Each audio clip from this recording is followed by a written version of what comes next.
Hai friends, apa kabar? Semoga sehat selalu ya. Tahukah kamu, di tengah wabah COVID-19 ini, selain menjaga kesehatan fisik, kita juga harus menjaga kesehatan mental kita loh. Nah, apa penyebabnya?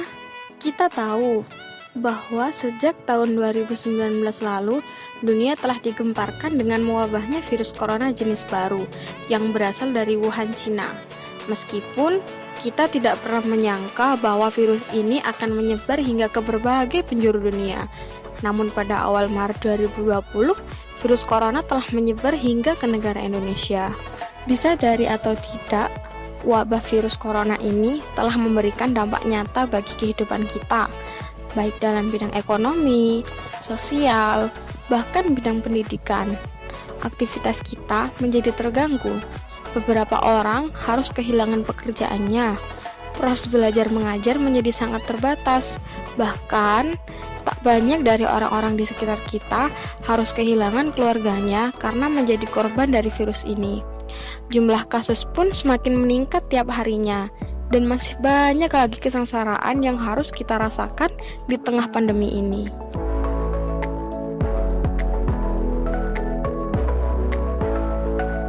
Pihak pemerintah juga sudah mengupayakan berbagai hal untuk mengatasi wabah ini. Salah satunya adalah dengan memberlakukan social distancing.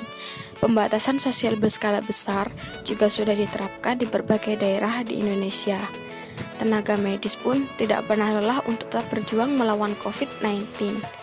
Maka dari itu, sudah menjadi tugas kita untuk selalu stay safe dan menjaga imun tubuh agar tidak terjangkit virus corona. Akan tetapi, pernahkah kamu merasa panik, cemas, takut, bahkan kamu merasa stres dengan kondisi seperti saat ini?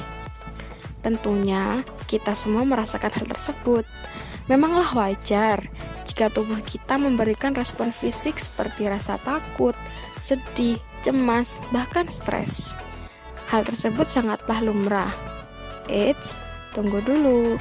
Gangguan emosional yang berlebihan juga dapat berbahaya loh. Kebanyakan dari kita mungkin tidak menyadari ketika merasa cemas, stres, bahkan depresi, seringkali kita merasakan beberapa keluhan fisik seperti pegal-pegal, mual, muntah, kulit gatal, kesemutan, mati rasa, dan nyeri pada bagian dada, punggung, dan tulang belakang. Wah, perlu diwaspadai nih friends. Bisa jadi itu adalah gejala penyakit psikosomatis. Kok jadi serem ya? Apa sih sebenarnya penyakit Psikosomatis. Apa sajakah faktor yang menyebabkan penyakit tersebut? Lalu, bagaimana kita mencegahnya di tengah kondisi pandemi seperti ini? Baiklah, mari kita bahas satu persatu. Psikosomatis Adalah gangguan fisik yang disebabkan oleh tekanan-tekanan emosional dan psikologis, atau gangguan fisik yang terjadi sebagai akibat dari kegiatan psikologis yang berlebihan dalam bereaksi gejala emosi. Oleh karena itu, friends, di masa pandemi ini sangat memungkinkan bagi kita untuk mengalami gangguan. Selain berasal dari kecemasan dan depresi yang berlebihan, ada beberapa faktor yang mempengaruhi terjadinya gejala psikosomatis. di antaranya adalah faktor sosial ekonomi, konflik dalam keluarga, faktor kesehatan, dan faktor psikologi. Contohnya, di masa pandemi ini, kondisi ekonomi sudah jauh dari kata normal. Hal tersebut tak jarang juga berdampak pada kondisi keluarga. Bagi seorang kepala rumah tangga, akan sangat merasa bersalah apabila tidak bisa memenuhi kebutuhan ekonomi keluarga, didukung oleh faktor kesehatan yang sebelumnya telah mempunyai riwayat penyakit yang serius. Hal tersebut akan sangat mengganggu psikologis seseorang. Nah, oleh karena itu, gejala-gejala fisik akan seringkali muncul dan disebut sebagai gejala Psikosomatis.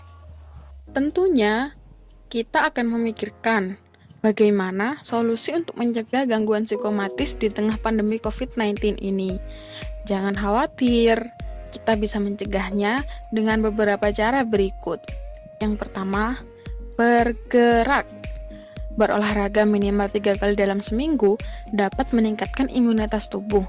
menjaga kesehatan jiwa, dan mencegah serangan panik. Yang kedua, berpikir positif. Positive thinking dapat mengurangi rasa sakit bila sedang menderita penyakit. Pikiran negatif justru menambah rasa sakit menjadi 2 kali lipat. Cara yang ketiga adalah dengan istirahat. Kurang tidur hanya akan membuat kita rentan terhadap stres. Pastikan kita makan malam 2 atau 3 jam sebelum tidur malam, supaya makanan dapat tercerna sempurna untuk mencegah penyakit pencernaan dan asam lambung. Nah, cara yang terakhir dengan diet tepat. Beberapa penelitian justru menyebutkan bila kita sering diet tanpa bantuan ahli, justru membuat imunitas tubuh berkurang.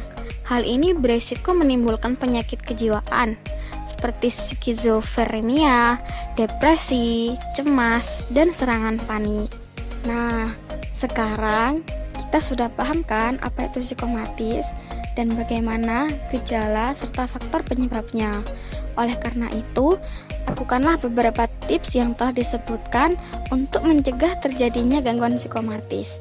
Apabila kamu telah mengalami gangguan tersebut, kamu bisa datangi dokter untuk membantu perkembangan tubuh kamu.